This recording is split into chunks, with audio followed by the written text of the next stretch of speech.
जी दोस्तों, program Harjinder Gill show 1350 AM ਤੇ ਇੱਕ ਵਾਰ ਫਿਰ ਤੁਹਾਡਾ ਬਹੁਤ-ਬਹੁਤ ਸਵਾਗਤ ਕਰ ਰਹੇ ਹਾਂ। ਸੋ ਜਿਵੇਂ ਥੋੜ੍ਹੀ ਦੇਰ ਪਹਿਲਾਂ ਆਪਾਂ ਜ਼ਿਕਰ ਕੀਤਾ ਸੀ ਕਿ ਅੱਜ ਸਾਡੇ ਸਟੂਡੀਓ ਦੇ ਵਿੱਚ ਬਹੁਤ ਖਾਸ ਪਰਸਨੈਲਿਟੀਜ਼, ਜਿੱਥੇ ਜਦੋਂ ਆਪਾਂ ਸ਼ਹੀਦ ਆਜ਼ਮ ਸਰਦਾਰ ਭਗਤ ਸਿੰਘ ਹੋਰਾਂ ਦਾ ਜ਼ਿਕਰ ਕਰਦੇ ਹਾਂ ਤਾਂ ਜਿੱਥੇ ਸਤਿਕਾਰ ਜਾਂ ਰਿਸਪੈਕਟ ਦੀ ਤਾਂ ਗੱਲ ਹੁੰਦੀ ਉੱਥੇ ਨਾਲ ਇੱਕ ਜੋਸ਼ ਦੀ ਜਿਹੜੀ ਗੱਲ ਹੁੰਦੀ ਹੈ, ਜਾਂ ਜਿਹੜੀ ਇੱਕ ਐਨਰਜੀ ਦੀ ਗੱਲ ਹੁੰਦੀ ਹੈ, ਜਾਂ ਜਿਹੜੀ ਇੱਕ ਡੈਡੀਕੇਸ਼ਨ ਦੀ, ਇੱਕ ਕਮਿਟਮੈਂਟ ਦੀ, ਜਾਂ ਇੱਕ ਚੜ੍ਹਦੀ ਕਲਾ ਦੀ ਜਿਹੜੀ ਗੱਲ ਹੁੰਦੀ ਹੈ, ਤਾਂ ਉਹਦੇ ਨਾਲ ਸੰਬੰਧਿਤ ਅਸੀਂ ਹਮੇਸ਼ਾ ਹੀ, ਮੈਂ ਆਪਣੇ ਆਪ ਨੂੰ ਕੋਸ਼ਿਸ਼ ਕਰਦੇ ਰਹੀਦਾ ਹੈ ਕਿ ਜਿੱਥੇ ਕਿਤੇ ਵੀ ਮੌਕਾ ਮਿਲੇ ਤਾਂ ਭਗਤ ਸਿੰਘ ਹੋਰਾਂ ਬਾਰੇ ਗੱਲ ਕਰਨ ਦਾ, ਜਾਂ ਉਹਨਾਂ ਦੇ ਬਾਰੇ 'ਚ ਕੁਛ ਨਾ ਕੁਛ ਸੁਣਨ ਦਾ, ਜਾਂ ਉਹਨਾਂ ਦੇ ਬਾਰੇ 'ਚ ਕੁਛ ਨਾ ਕੁਛ ਪੜ੍ਹਨ ਦਾ ਜਾਂ ਦੇਖਣ ਦਾ ਮੌਕਾ ਮਿਲਦਾ ਤਾਂ ਮੇਰੀ ਕੋਸ਼ਿਸ਼ ਹੁੰਦੀ ਹੈ ਕਿ ਉਹਨੂੰ ਅਸੀਂ ਕਦੀ ਮਿਸ ਨਾ ਕਰੀਏ। ਅਤੇ ਇਸੇ ਲੜੀ ਦੇ ਵਿੱਚ ਸਾਡੇ ਆਪਣੇ ਸ਼ਹਿਰ ਦੇ ਵਿੱਚ ਇੱਕ ਬਹੁਤ ਖਾਸ ਪਰਸਨੈਲਿਟੀ, ਜਿਵੇਂ ਮੈਂ ਬ੍ਰੇਕ 'ਤੇ ਜਾਣ ਤੋਂ ਪਹਿਲਾਂ ਜ਼ਿਕਰ ਕੀਤਾ ਸੀ ਕਿ ਭਗਤ ਸਿੰਘ ਹੋਰਾਂ ਦੀ ਲਾਈਫ ਇੱਕ ਇਹੋ ਜਿਹੀ ਕਿਤਾਬ ਕਹਿ ਲਈਏ, ਜਾਂ ਇੱਕ ਇਹੋ ਜਿਹੀ ਇੱਕ ਜਰਨੀ ਕਹਿ ਲਈਏ, ਜਿਹੜੀ ਸਾਡੇ ਸਾਰਿਆਂ ਦੇ ਲਈ ਕਿਸੇ ਨਾ ਕਿਸੇ ਰੂਪ ਦੇ ਵਿੱਚ ਪੜ੍ਹਨੀ ਸਾਨੂੰ ਲਾਜ਼ਮੀ ਹੋਣੀ ਚਾਹੀਦੀ ਹੈ। ਚਾਹੇ ਅਸੀਂ ਕੋਈ ਪ੍ਰਭਾਵ, ਕੋਈ ਥੋੜ੍ਹਾ ਮੰਨਦਾ, ਕੋਈ ਬਹੁਤਾ ਮੰਨਦਾ,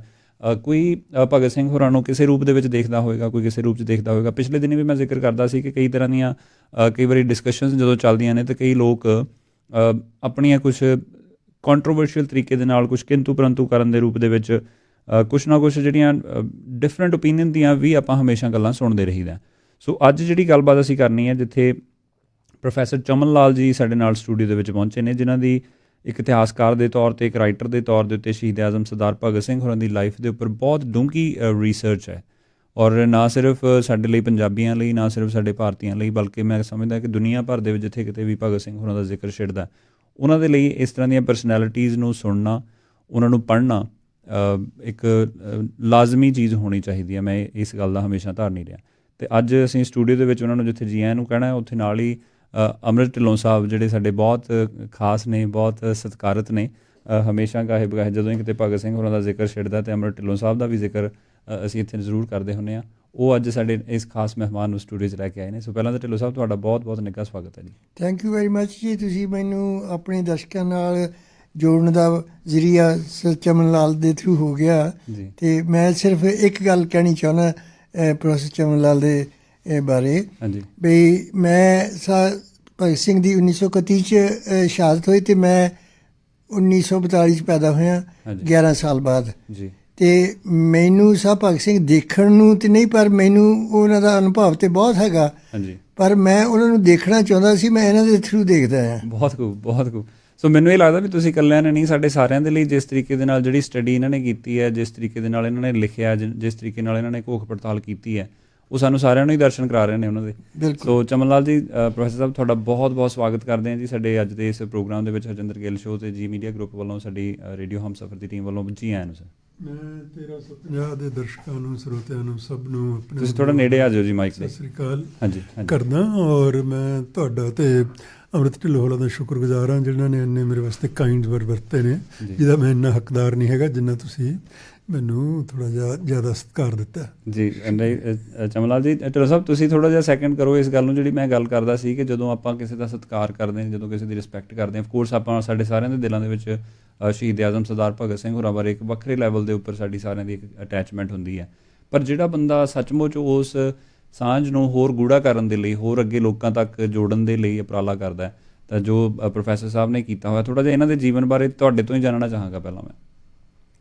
ਇਹ ਬੇਸਿਕਲੀ ਤਾਂ ਟੀਚਰ ਹੈਗੇ ਆ, ਅਤੇ ਸਾਨੂੰ ਵੀ ਇਹਨਾਂ ਨੇ ਕਿਤਾਬਾਂ ਦੇ ਥਰੂ ਬੜਾ ਪੜ੍ਹਾਇਆ ਆ। ਇਹ ਜਵਾਹਰ ਲਾਲ ਨਹਿਰੂ ਯੂਨੀਵਰਸਿਟੀ 'ਚ ਪ੍ਰੋਫੈਸਰ ਰਿਟਾਇਰ ਹੋਏ ਆ ਲੈਂਗੁਏਜਿਸ ਦੇ, ਅਤੇ ਫਿਰ ਪੰਜਾਬ ਯੂਨੀਵਰਸਿਟੀ 'ਚ ਵੀ ਇਹ ਡੀਨ ਰਹੇ ਆ ਲੈਂਗੁਏਜਿਸ ਦੇ। ਉਸ ਤੋਂ ਬਾਅਦ ਫਿਰ ਸੈਂਟਰਲ ਯੂਨੀਵਰਸਿਟੀ ਬਠਿੰਡਾ ਦੇ ਵਿੱਚ ਵੀ ਇਹ ਆਨਰੇਰੀ ਪੋਸਟ ਸੀਗੀ ਇਹਨਾਂ ਦੀ। ਅਤੇ ਇਹਨਾਂ ਨੇ ਫਿਰ ਵੈਸਟ ਇੰਡੀਜ਼ ਦੇ ਵਿੱਚ ਵੀ 2 ਸਾਲ ਐਜ਼ ਏ ਵਿਜ਼ਿਟਿੰਗ ਪ੍ਰੋਫੈਸਰ ਇੱਥੇ ਲੈਂਗੁਏਜਿਸ ਦੇ ਆਏ ਸੀਗੇ। ਅਤੇ ਜਦੋਂ ਇਹ ਇੱਥੇ ਆਏ ਸੀਗੇ, ਉਦੋਂ ਇਹ ਸਾਹਿਬ ਭਗਤ ਸਿੰਘ ਨੂੰ ਵੀ ਨਾਲ ਲੈ ਆਏ, ਔਰ ਉਹ ਇਹਨਾਂ ਨੇ ਇੱਧਰ ਦੇ ਮੁਲਕਾਂ 'ਚ ਉਹਨਾਂ ਨੂੰ ਐਸਾ ਇੰਟਰੋਡਿਊਸ ਕੀਤਾ ਕਿ ਹੁਣ ਜੇ ਮੈਂ ਸਾਊਥ ਅਮਰੀਕਾ 'ਚ ਕਿਤੇ ਛੁੱਟੀਆਂ ਜਾਵਾਂ, ਅਤੇ ਮੇਰੇ ਉੱਤੇ ਸਿਰ 'ਤੇ ਟੋਪੀ ਜਿਹੜੀ ਹੁੰਦੀ ਆ, ਉਹ ਤਾਂ ਮੈਂ ਆਪਣੇ ਗੰਜ ਨੂੰ ਕਵਰ ਕਰਨ ਲਈ ਰੱਖੀ ਆ, ਪਰ ਲੋਕ ਕਹਿੰਦੇ ਆ ਵੀ ਤੁਹਾਡੇ ਇੱਕ ਆਈਕਨ ਹੈਗਾ, ਉਹਦੇ ਬਾਰੇ ਸਾਨੂੰ ਦੱਸੋ। Very good. ਅਤੇ ਉਹ ਇਹ ਚਮਨ ਲਾਲ ਜੀ ਦੀ ਇਹ ਸਾਰੀ ਰਿਸਰਚ ਦਾ ਵੈਰੀ ਗੁੱਡ।